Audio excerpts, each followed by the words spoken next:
चलिए आई भैया नमस्कार प्रणाम। एगो बहुत प्यारा सा गीत बा भातार संगे काका कैलू समर सिंह जी के। तो चलिए आई बिना समय देर कैले हमें गाना के शुरुआत करतनी। स्केल बा हमार सी माइनर यानी ई स्केल, ठीक बा।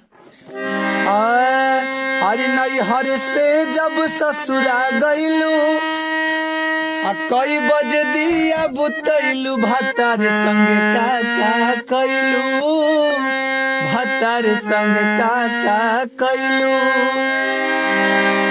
नैहर से जब ससुरा गईलू कई बज दिया बुतैलू भातार संग काका कैलू भातार संग काका कैलू। और किला जो न लागे तोहरा पूछे में ऐसन बात हो,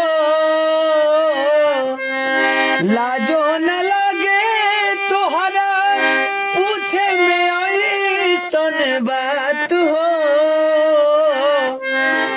कई बेर बलम के कैसे बलम के कोरा सुतैलू के बारे में कीली लगैलू भातार संग काका कैलू भातार संग काका कैलू। 4 दिन में चमके लागल चेहरा के लाइट, गीजर में सैया के ना है डे नाइट।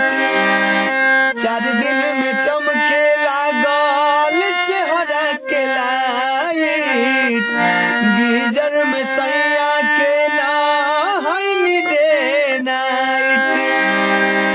कई बेरी चोंच से चोंच लड़बलू गुलबिया चादर ओढ़ैलू भातार संग काका कैलू भातार संग काका कैलू।